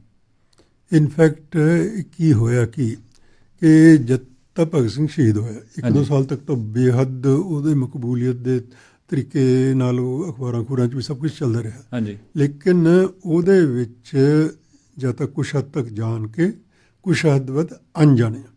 ਇੱਕ ਕਾਂਗਰਸ ਪਾਰਟੀ ਦਾ ਸਭ ਤੋਂ ਵੱਡਾ ਰੋਲ ਇਸ ਗੱਲ 'ਚ ਹੈ, ਕਿਉਂਕਿ ਕਾਂਗਰਸ ਮੁੱਖ ਪਾਰਟੀ ਸੀ ਦੇਸ਼ ਦੀ, ਅਤੇ ਮੇਨ ਉਸ ਪਾਰਟੀ ਨੂੰ ਇਹ ਸੀ ਕਿ ਭਗਤ ਸਿੰਘ ਨੂੰ ਅਸੀਂ ਇੱਕ ਦੇਸ਼ ਭਗਤ ਵੀਰ ਬਹਾਦਰ ਆਈਕਨ ਦੇ ਤੌਰ 'ਤੇ ਪੇਸ਼ ਕਰਨਾ, ਪਰ ਉਹਦੇ ਵਿਚਾਰਾਂ ਤੋਂ ਬਚਾ ਕੇ। ਕਿਉਂਕਿ ਕਰਾਚੀ ਕਾਂਗਰਸ ਵੇਲੇ ਜਦੋਂ ਭਗਤ ਸਿੰਘ ਦੀ ਸ਼ਹਾਦਤ ਤੋਂ ਬਾਅਦ ਮਹਾਤਮਾ ਗਾਂਧੀ ਜਦੋਂ ਗਏ ਨੇ ਤਾਂ ਨੌਜਵਾਨ ਭਾਰਤ ਸਭਾ ਨੇ ਉਹਨਾਂ ਨੂੰ ਕਾਲੇ ਫੁੱਲ ਦਿੱਤੇ ਨੇ, ਕਾਲੇ ਫੁੱਲ ਉਹਨੇ ਐਕਸੈਪਟ ਕੀਤੇ ਨੇ। ਮਹਾਤਮਾ ਗਾਂਧੀ ਨੇ ਜਿਹੜੇ ਬਿਆਨ ਵੀ ਦਿੱਤੇ ਨੇ ਭਗਤ ਸਿੰਘ ਦੀ ਸ਼ਹਾਦਤ ਤੋਂ ਬਾਅਦ, ਜਿਹੜਾ ਕਾਂਗਰਸ ਪਾਰਟੀ ਦੇ ਵਿੱਚ ਰੈਜ਼ੋਲੂਸ਼ਨ ਪਾਸ ਹੋਇਆ ਉਹਦੇ 'ਚ ਇਹ ਸਾਫ਼ ਕਿਹਾ ਗਿਆ ਕਿ ਅਸੀਂ ਭਗਤ ਸਿੰਘ ਦੀ ਸ਼ਹਾਦਤ ਨੂੰ ਬਹੁਤ ਮਹਾਨ ਸਮਝਦੇ ਹਾਂ, ਸਭ ਕੁਛ ਉਹਦੀ ਬਹਾਦਰੀ ਨੂੰ ਸਲਾਮ ਕਰਦੇ ਹਾਂ। ਇਹ ਜਿਹੇ ਬਹਾਦਰ ਕਿਸੇ ਦੇਸ਼ 'ਚ ਬਹੁਤ ਘੱਟ ਪੈਦਾ ਹੁੰਦੇ ਨੇ, ਹਾਂਜੀ, ਪਰ ਅਸੀਂ ਨੌਜਵਾਨਾਂ ਨੂੰ ਸਾਵਧਾਨ ਕਰਦੇ ਹਾਂ ਕਿ ਉਹਦੇ ਰਸਤੇ ਤੇ ਨਾ ਚੱਲਣ। ਅੱਛਾ, ਇਹ ਕਾਂਗਰਸ ਦੇ ਤੌਰ ਤੇ, ਕਿਉਂਕਿ ਲਾਹੌਰ ਦੇ ਵਿੱਚ ਨੌਜਵਾਨ ਭਾਰਤ ਸਭਾ ਨੇ ਹਾਂਜੀ, ਭਗਤ ਸਿੰਘ ਹੋਰਾਂ ਦੀ, ਇਹਨਾਂ ਸੁਖਦੇਵ ਰਾਜਗੁਰੂ ਦੀ ਬੜੀ ਵੱਡੀ ਯਾਦਗਾਰ ਬਣਾਉਣੀ ਸੀ। ਉਹਦੇ ਪਿੱਛੇ ਅਜੇ ਘੋਸ਼ ਦੀ ਸਿਸਟਰ ਸੁਸ਼ੀਲਾ ਘੋਸ਼ ਨੇ ਲੱਖ ਰੁਪਇਆ ਜਾਂ 10 ਲੱਖ ਰੁਪਇਆ ਇਕੱਠਾ ਕਰਨ ਦਾ ਟੀਚਾ ਅਪੀਲ ਜਾਰੀ ਕੀਤੀ ਹੋਈ ਸੀਗੀ, ਔਰ ਉਸ 'ਚ ਕਾਂਗਰਸ ਦੇ ਸਾਰੇ ਵੱਡੇ ਵੱਡੇ ਲੀਡਰ ਪੰਜਾਬ ਦੇ ਸ਼ਾਮਲ ਸੀ। ਉਹਦੇ 'ਚ ਸੈਫੂਦੀਨ ਕਿਚਲੂ ਸ਼ਾਮਲ ਸੀ, ਡਾਕਟਰ ਸੱਤਿਆਪਾਲ ਸ਼ਾਮਲ ਸੀ, ਹੋਰ ਵੀ ਲੋਕਲ ਸਾਰੇ ਲੀਡਰ ਸ਼ਾਮਲ ਸੀਗੇ। ਹਾਂਜੀ, ਔਰ ਉਹਨਾਂ ਨੇ ਜਦੋਂ ਮਹਾਤਮਾ ਗਾਂਧੀ ਨੂੰ ਅਪੀਲ ਕੀਤੀ ਕਿ ਤੁਸੀਂ ਵੀ ਇਹਦੇ ਨਾਲ ਆਪਦਾ ਨਾਂ ਇਸ਼ੂਟ ਕਰੋ, ਤੇ ਮਹਾਤਮਾ ਗਾਂਧੀ ਨੇ ਪੁਆਇੰਟ ਬਲੈਂਕ ਰਿਫਿਊਜ਼ ਕਰਦਾ ਕਿ ਮੈਂ ਨਹੀਂ ਇਹਦੇ ਨਾਲ ਆਪਣੇ ਆਪ ਨੂੰ ਸ਼ਾਮਲ ਕਰੂੰਗਾ, ਕਿਉਂਕਿ ਉਹਦੇ ਵਿਚਾਰ ਸਾਡੇ ਵਿਚਾਰਾਂ ਤੋਂ ਬਿਲਕੁਲ ਵੱਖਰੇ ਨੇ। ਅੱਛਾ, ਕਿ ਇਸੇ ਗੱਲ ਨੂੰ ਸੌਰੀ ਮੈਂ ਫਿਰ ਇੰਟਰਰਪਟ ਕੀਤਾ ਕਿ ਇਹ ਵੀ ਅਸੀਂ ਬਹੁਤ ਸੁਣਦੇ ਹਾਂ ਕਿ ਮਹਾਤਮਾ ਗਾਂਧੀ ਭਗਤ ਸਿੰਘ ਹੋਰਾਂ ਦੇ ਹੱਕ 'ਚ ਨਹੀਂ ਸਨ, ਜਾਂ ਉਹ ਉਹਨਾਂ ਦੀ ਫਾਂਸੀ ਰੁਕਵਾ ਸਕਦੇ ਸਨ ਤੇ ਭਗਤ ਸਿੰਘ ਹੋਰੀ ਬਚ ਸਕਦੇ ਸੀ, ਜਾਂ ਕੁਝ ਵੀ ਇਸ ਤਰ੍ਹਾਂ ਦੀਆਂ ਜਿਹੜੀਆਂ ਜਦੋਂ ਆਪਾਂ ਗੱਲਾਂ ਸੁਣਦੇ ਹਾਂ, ਇਹਦੇ 'ਚ ਕੀ ਰਿਐਲਿਟੀ ਹੈ, ਕੀ ਤੁਹਾਡੀ ਰਿਸਰਚ ਕੀ ਕਹਿੰਦੀ ਹੈ? ਇਹਦੇ 'ਚ ਤਾਂ ਮੈਂ ਸਿਰਫ ਆਪਣਾ ਨਿੱਜੀ ਮਤ ਹੀ ਦੇ ਸਕਦਾ। ਹਾਂਜੀ, ਮੇਰੇ ਨਿੱਜੀ ਮਤ ਮੁਤਾਬਕ ਇਹ ਹੈ ਕਿ ਪਹਿਲੀ ਗੱਲ ਤਾਂ ਇਹ ਹੈ ਕਿ ਮਹਾਤਮਾ ਗਾਂਧੀ ਉਹਨਾਂ ਦੀ ਫਾਂਸੀ ਨਹੀਂ ਬਚਾ ਸਕਦਾ ਸੀ, ਬਿਲਕੁਲ ਨਹੀਂ ਸੀ ਬਚਾ ਸਕਦਾ। ਓਕੇ, ਦੂਸਰੀ ਗੱਲ ਇਹ ਕਿ ਭਗਤ ਸਿੰਘ ਖੁਦ ਬਜ਼ਿੱਦ ਸੀ ਇਸ ਗੱਲ ਤੇ ਕਿ ਮੈਂ ਫਾਂਸੀ ਚੜ੍ਹਨਾ ਹੀ ਚੜ੍ਹਨਾ। ਜੀ, ਉਹ ਕਿਉਂਕਿ ਈਵਨ ਉਹ ਆਪਣੇ ਫਾਦਰ ਸਾਹਿਬ ਨਾਲ, ਪਿਤਾ ਜੀ ਦੇ ਨਾਲ ਨਾਰਾਜ਼ ਹੋ ਗਿਆ ਪਿਤਾ ਸੀ। ਜੀ ਨਾਲ ਵੀ ਨਾਰਾਜ਼ਗੀ ਇਸ ਗੱਲ ਬਾਰੇ ਹੋਈ, ਹਾਂਜੀ, ਲੇਕਿਨ ਪਿਤਾ ਜੀ ਤੋਂ ਵੱਧ, ਕਿਉਂਕਿ ਉਸ ਗੱਲ ਨੂੰ ਜ਼ਿਆਦਾ ਤੂਲ ਨਾ ਦੇ ਕੇ ਮੈਂ ਦੂਸਰੀ ਗੱਲ ਵੱਲ ਧਿਆਨ ਦਵਾਂਗਾ ਹਾਂਜੀ, ਕਿ ਪਿਤਾ ਜੀ ਨੇ ਤਾਂ ਆਪਣੇ ਬੱਚੇ ਦੀ ਜਾਨ ਬਚਾਉਣ ਪਿੱਛੇ ਇੱਕ ਵਾਰੀ ਕੋਈ ਥੋੜਾ ਜਿਹਾ ਲਿਖਤਾ ਸੀਗਾ, ਉਹ ਤਾਂ ਭਗਤ ਸਿੰਘ ਨੇ ਉਹਨਾਂ ਨੂੰ ਸਨੱਬ ਵੀ ਕਰਤਾ, ਇਸ ਕਰਕੇ ਉਹ ਖਤ ਵੀ ਛਪ ਗਿਆ। ਉਹ ਤਾਂ ਇੱਕ ਗੈਰ ਪ੍ਰਸੰਗਕ, ਅੱਜ ਦੇ ਸਮੇਂ 'ਚ ਗੈਰ ਪ੍ਰਸੰਗਕ ਗੱਲ ਹੋ ਚੁੱਕੀ। ਠੀਕ ਹੈ ਜੀ। ਲੇਕਿਨ ਅਸਲੀ ਜਿਹੜੀ ਉਹ ਚੀਜ਼ ਹੈ ਕਿ ਫਾਂਸੀ ਤੋਂ ਬਾਅਦ ਭਗਤ ਸਿੰਘ ਅਪੀਲ ਕਰ ਸਕਦਾ ਸੀ ਪ੍ਰਿਵੀ ਕੌਂਸਲ ਨਾਲ, ਕਿਉਂਕਿ ਹਿੰਦੁਸਤਾਨ ਦੀ ਕਿਸੇ ਕੋਰਟ ਦੇ ਵਿੱਚ ਅਪੀਲ ਨਹੀਂ ਸੀ ਕੀਤੀ ਜਾ ਸਕਦੀ, ਕਿਉਂਕਿ ਜਿਸ ਟ੍ਰਾਈਬਿਊਨਲ ਨੇ ਇਹਨਾਂ ਨੂੰ ਫਾਂਸੀ ਦੀ ਸਜ਼ਾ ਦਿੱਤੀ ਸੀ ਉਹ ਟ੍ਰਾਈਬਿਊਨਲ ਹਾਈ ਕੋਰਟ ਦੇ 3 ਜੱਜਾਂ ਦਾ ਸੀ, ਤੇ ਉਸ ਦੇ ਬਿਲਕੁਲ ਕਲੀਅਰ ਸੀ ਉਹਦੇ ਆਰਡੀਨੈਂਸ ਦੇ ਵਿੱਚ ਕਿ ਇਹਦੇ ਖਿਲਾਫ ਅਪੀਲ ਕਿਤੇ ਨਹੀਂ ਹੋ ਸਕਦੀ। ਲੇਕਿਨ ਪ੍ਰਿਵੀ ਕੌਂਸਲ ਇੱਕ ਇਹੋ ਜਿਹੀ ਸੰਸਥਾ ਸੀ ਇੰਗਲੈਂਡ ਦੇ ਵਿੱਚ, ਲੰਡਨ ਦੇ ਵਿੱਚ, ਜਿਹੜੇ ਸਾਰੇ ਹੀ ਬਸਤੀਵਾਦੀ ਮੁਲਕ ਸੀ, ਜਿਹੜੇ ਅੱਜ ਵੀ ਦੁਨੀਆ ਦੇ 15-20 ਮੁਲਕ ਇਹੋ ਜਿਹੇ ਹੈਗੇ ਨੇ ਜਿਹੜੇ ਉਂਝ ਆਜ਼ਾਦ ਨੇ, ਲੇਕਿਨ ਜਿਹੜੇ ਪ੍ਰਿਵੀ ਕੌਂਸਲ ਨੂੰ ਅੰਤਮ ਅਪੀਲ ਦਾ ਸਾਧਨ ਮੰਨਦੇ ਨੇ। ਬਹੁਤ ਸਾਰੇ ਮੁਲਕਾਂ 'ਚ ਅੱਜ ਵੀ ਹੁੰਦੀ ਹੈ। ਤੇ ਉਹ ਪ੍ਰਿਵੀ ਕੌਂਸਲ 'ਚ ਅਪੀਲ ਹੋ ਸਕਦੀ ਸੀ, ਉਹ ਕਾਨੂੰਨੀ ਪ੍ਰਕਿਰਿਆ ਸੀ। ਭਗਤ ਸਿੰਘ ਉਹਦੇ ਤੇ ਦਸਤਖਤ ਕਰਨ ਨੂੰ ਤਿਆਰ ਨਹੀਂ ਸੀਗਾ, ਔਰ ਇਹਨਾਂ ਨੇ ਆਪਣਾ ਨੌਜਵਾਨ ਭਾਰਤ ਸਭਾ ਤੇ ਭਗਤ ਸਿੰਘ ਦੇ ਸਾਥੀਆਂ ਨੇ ਜਿਹੜੇ ਬਾਹਰ ਸੀਗੇ, ਉਹ ਕੁਮਾਰੀ ਲੱਜਾਵਤੀ ਉਹਨਾਂ 'ਚੋਂ ਇੱਕ ਸੀ, ਜਿਨ੍ਹਾਂ ਨੇ ਪੰਡਿਤ ਮੋਤੀ ਲਾਲ ਨਹਿਰੂ ਬਹੁਤ ਜ਼ਿਆਦਾ ਬਿਮਾਰ ਸੀ, ਡੈਥ ਵੀ ਹੋ ਗਈ ਉਹਨਾਂ ਦੀ 6 ਫਰਵਰੀ ਨੂੰ, ਉਹਨਾਂ ਕੋਲੇ ਬਕਾਇਦਾ ਭਗਤ ਸਿੰਘ ਦੀ ਫਾਈਲ ਲੈ ਕੇ ਗਏ, ਔਰ ਫਾਈਲ ਲੈ ਕੇ ਗਏ ਤੇ ਲੀਗਲ ਉਹਨਾਂ ਨੇ ਵਿਚਾਰ ਕਰਕੇ ਇਹ ਬੜਾ ਸਪਸ਼ਟ ਰਾਏ ਦਿੱਤੀ ਕਿ ਇਸ ਸਜ਼ਾ ਦੇ ਖਿਲਾਫ ਪ੍ਰਿਵੀ ਕੌਂਸਲ ਅਪੀਲ ਜ਼ਰੂਰ ਕਰਨੀ ਚਾਹੀਦੀ ਹੈ। ਠੀਕ ਹੈ, ਇਹ ਬਹੁਤ ਉਹਨਾਂ ਨੇ ਜ਼ਰੂਰੀ ਰਾਏ ਦੇ ਕੇ, ਤੇ ਉਸ ਤੋਂ ਬਾਅਦ ਭਗਤ ਸਿੰਘ ਤੇ ਵਿਜੇ ਕੁਮਾਰ ਸਿਨਹਾ ਜੇਲ੍ਹ ਦੇ ਵਿੱਚ ਸੀਗੇ, ਭਗਤ ਸਿੰਘ ਦਸਤਖਤ ਕਰਨ ਨੂੰ ਤਿਆਰ ਨਹੀਂ ਸੀ ਹੋ ਰਿਹਾ।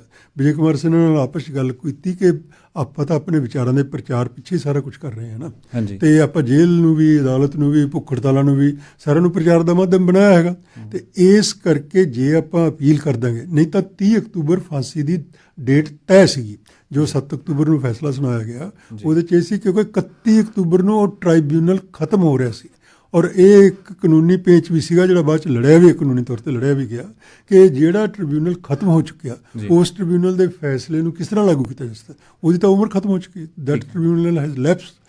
ਲੇਕਿਨ ਜੇ ਆਪਾਂ ਅਪੀਲ ਕਰ ਦਿੰਦੇ ਹਾਂ ਤਾਂ ਇਹਨਾਂ ਨੂੰ ਫਾਂਸੀ ਰੋਕਣੀ ਪਊਗੀ ਤਦ ਤੱਕ ਪ੍ਰਿਵੀ ਕੌਂਸਲ 'ਚ ਫੈਸਲਾ ਨਹੀਂ ਹੁੰਦਾ। ਇਹਦੇ ਨਾਲ ਆਪਾਂ ਨੂੰ 5-6 ਮਹੀਨੇ ਪ੍ਰਚਾਰ ਲਈ ਹੋਰ ਮਿਲ ਜਾਣਗੇ, ਤੇ ਇਹ ਉਹਨੇ ਮੰਨ ਗਿਆ ਭਗਤ ਸਿੰਘ ਦਲੀਲ ਨੂੰ। ਲੇਕਿਨ ਨਾਲ ਹੀ ਉਹਨੇ ਵਿਜੇ ਨੂੰ ਇਹ ਕਿਹਾ, ਦੇਖੋ ਵਿਜੇ, ਬਹੁਤ ਕਰੀਬੀ ਸੀ ਆਪਸ ਦੇ ਵਿੱਚ, ਦੇਖੋ ਵਿਜੇ, ਫਾਂਸੀ ਨਹੀਂ ਰੁਕਣੀ ਚਾਹੀਏ।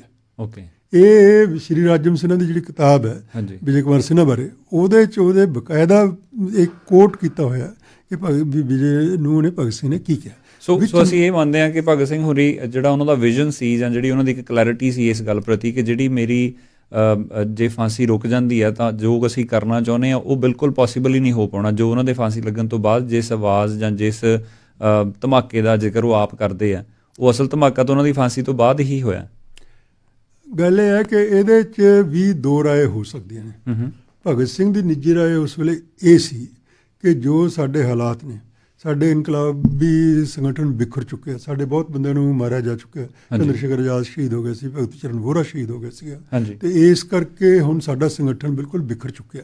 ਤੇ ਇਸ ਮੌਕੇ ਜਿੰਨਾ ਵੱਧ ਤੋਂ ਵੱਧ ਫਾਇਦਾ ਅਸੀਂ ਆਜ਼ਾਦੀ ਸੰਗਰਾਮ ਨੂੰ ਮਜ਼ਬੂਤ ਕਰਨ ਵਾਸਤੇ ਕਰ ਸਕਦੇ ਹਾਂ ਉਹ ਸਾਨੂੰ ਕਰਨਾ ਚਾਹੀਦਾ। ਤੇ ਉਹਦੇ 'ਚ ਇਹ ਸੀ ਕਿ ਸਾਨੂੰ ਇਸ ਵੇਲੇ ਜੇ ਫਾਂਸੀ ਚੜ੍ਹ ਜਾਂਗੇ ਤਾਂ ਇਹ ਮੁਲਕ ਜਿਹੜਾ ਸੁੱਤਾ ਪਿਆ, ਜਿਹੜੀ ਇਹਦੀ ਜਨਤਾ ਬਿਲਕੁਲ ਸੁੱਤੀ ਪਈ ਹੈ, ਤੇ ਘੱਟੋ ਘੱਟ ਉਹਨੂੰ ਇੱਕ ਸ਼ੌਕ ਟ੍ਰੀਟਮੈਂਟ ਹੋਏਗਾ, ਉਹਨੂੰ ਝਟਕਾ ਲੱਗੇਗਾ ਕਿ ਸਾਡੇ ਮੁਲਕ ਦਾ ਜਿਹੜਾ ਨੌਜਵਾਨ ਇੰਨਾ ਸਭ ਦਾ ਪਿਆਰਾ ਹੈ, ਉਹਨੂੰ ਐ ਅੰਗਰੇਜ਼ਾਂ ਨੇ ਫਾਂਸੀ ਦਿੱਤੀ ਤਾਂ ਉਹ ਜਾਗ ਕੇ ਫਿਰ ਆਜ਼ਾਦੀ ਸੰਗਰਾਮ 'ਚ ਜਾਗਰਤ ਹੋ ਕੇ ਹਿੱਸਾ ਪਾਉਣਗੇ। ਠੀਕ ਹੈ ਜੀ। ਲੇਕਿਨ ਦੂਜੀ ਰਾਏ ਉਹਦੇ ਬਾਰੇ ਇਹ ਜਿਹੜੀ ਮੇਰੀ ਵੀ ਨਿੱਜੀ ਰਾਏ ਹੈ, ਜਾਂ ਹੋਰ ਵੀ ਬਹੁਤ ਸਾਰੇ ਬੰਦਿਆਂ ਦੀ ਨਿੱਜੀ ਰਾਏ ਸੀਗੀ, ਜਿਹੜੇ ਭਗਤ ਸਿੰਘ ਨੂੰ ਵੀ ਇਹ ਆਰਗੂਮੈਂਟ ਕੀਤਾ ਜਾਂਦਾ ਰਿਹਾ ਕਿ ਦੇਖੋ ਤੁਹਾਡੇ ਜਿਉਣ ਨਾਲ, ਮਤਲਬ ਬਹੁਤ ਸਾਰੇ ਬੰਦੇ ਜੇਲ੍ਹਾਂ ਦੇ ਵਿੱਚ ਉਮਰ ਕੈਦ ਤੋਂ ਬਾਅਦ ਵਿੱਚ ਦੀ 37 ਦੇ ਵਿੱਚ ਕਾਂਗਰਸ ਸਰਕਾਰਾਂ ਵਿੱਚ ਰਿਲੀਜ਼ ਹੋ ਗਏ, ਹੋਰ ਹੋ ਗਏ, ਤੇ ਵੀ ਤੁਸੀਂ ਜਦੋਂ ਬਾਹਰ ਆਓਗੇ ਜੇਲ੍ਹਾਂ ਤੋਂ, ਕਿਉਂਕਿ ਹੁਣ ਤੁਹਾਡੇ ਵਿਚਾਰ ਬਹੁਤ ਪਰਪੱਕ ਇਸ ਤਰੀਕੇ ਦੇ ਹੋ ਚੁੱਕੇ ਨੇ ਕਿ ਤੁਸੀਂ ਵੱਡੀਆਂ ਮੈਸ ਆਰਗੇਨਾਈਜੇਸ਼ਨਾਂ ਖੜੀਆਂ ਕਰੋਗੇ,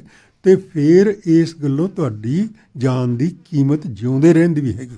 ਲੇਕਿਨ ਭਗਤ ਸਿੰਘ ਕਿਉਂਕਿ ਆਪਦੇ ਤਰਕ ਤੇ ਜ਼ਿਆਦਾ ਖੜਾ ਸੀਗਾ ਕਿ ਨਹੀਂ ਹੁਣ ਸਾਡੀਆਂ ਸੀਮਾਵਾਂ ਆ ਗਈਆਂ, ਤੇ ਇਸ ਵੇਲੇ ਜਿੰਨੀ ਮੈਕਸਿਮਮ ਕੀਮਤ ਅਸੀਂ ਲੈ ਸਕਦੇ ਹਾਂ ਆਪਦੀ ਜਾਨ ਦੀ, ਇਸ ਵੇਲੇ ਹੀ ਲਈ ਜਾਊਗੀ। ਠੀਕ ਹੈ। ਤੇ ਅੰਗਰੇਜ਼ ਇਸ ਕੋਲ ਮੇਰੇ ਬੜਾ ਕਲੀਅਰ ਸੀ ਕਿ ਜੇ ਭਗਤ ਸਿੰਘ ਜਿਉਂਦਾ ਰਹਿ ਗਿਆ ਤੇ ਹੀ will turn out to the Lenin of India, to be the Castro of India, to be the Ho Chi Minh of India, to be the Mao of India.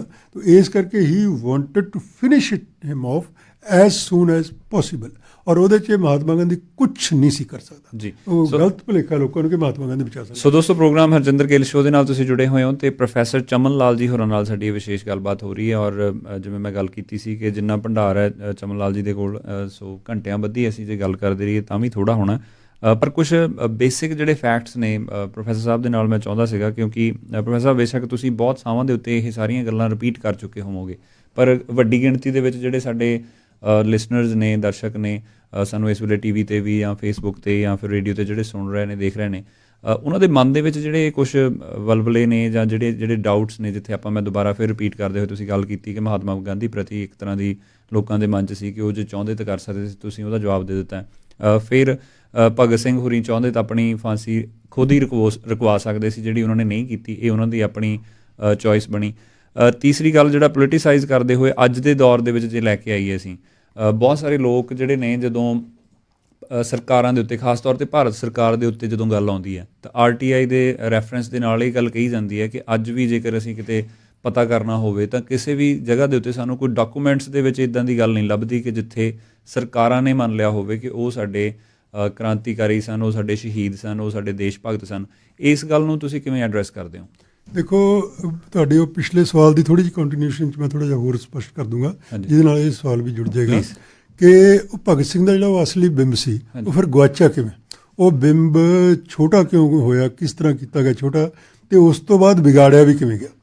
ਕਿ ਕਾਂਗਰਸ ਪਾਰਟੀ ਸਿਰਫ ਚਾਹੁੰਦੀ ਸੀ ਕਿ ਉਹਨੂੰ ਲਿਮਿਟ ਕਰੋ, ਇਹ ਸਿਰਫ ਇੱਕ ਕੌਮੀ ਸ਼ਹੀਦ ਹੈ, ਬਹੁਤ ਬਹਾਦਰ ਹੈ, ਸਭ ਨੰਬਰ 1 ਹੈ, ਸਭ ਕੁਛ ਹੈ, ਲੇਕਿਨ ਉਹਦੇ ਵਿਚਾਰਾਂ ਤੱਕ ਨਹੀਂ ਜਾਣ ਦੇਣਾ ਲੋਕਾਂ ਨੂੰ। ਇਹ ਕਾਂਗਰਸ ਨੇ ਕੀਤਾ। ਉਸ ਦੇ ਨਾਲ ਕੀ ਹੋਇਆ ਕਿ 15-16 ਸਾਲ ਜਿਹੜੇ ਲੰਘੇ ਔਰ ਉਸ ਤੋਂ ਬਾਅਦ ਆਜ਼ਾਦੀ ਆਈ ਵੀ 47 ਦੇ ਵਿੱਚ, ਤਾਂ ਉਦੋਂ ਫਿਰ ਉਸੇ ਲਿਮਟਿਡ ਵਿਜ਼ਨ ਨੂੰ ਜਾਂ ਉਸੇ ਲਿਮਟਿਡ ਬਿੰਬ ਨੂੰ ਵਧਾਉਂਦਾ ਰਹਿੰਦਾ ਰਿਹਾ। ਲੇਕਿਨ ਉਸ ਤੋਂ ਬਾਅਦ ਕੀ ਹੋਇਆ ਕਿ ਜਦੋਂ ਭਗਤ ਸਿੰਘ ਦੀਆਂ ਲਿਖਤਾਂ ਸਾਹਮਣੇ ਆਉਣੀਆਂ ਸ਼ੁਰੂ ਹੋਈਆਂ, ਲਿਖਤ ਉਸ ਵੇਲੇ ਵੀ ਰਿਹਾ ਸੀ, ਛਪ ਉਸ ਵੇਲੇ ਵੀ ਰਿਹਾ ਸੀ, ਲੇਕਿਨ ਉਹ ਇੱਕ ਤਰ੍ਹਾਂ ਦਾ ਇਤਿਹਾਸ ਦੇ ਵਿੱਚ ਉਹ ਥੋੜ੍ਹਾ ਜਿਹਾ ਉੱਲੇ ਹੋ ਗਈਆਂ।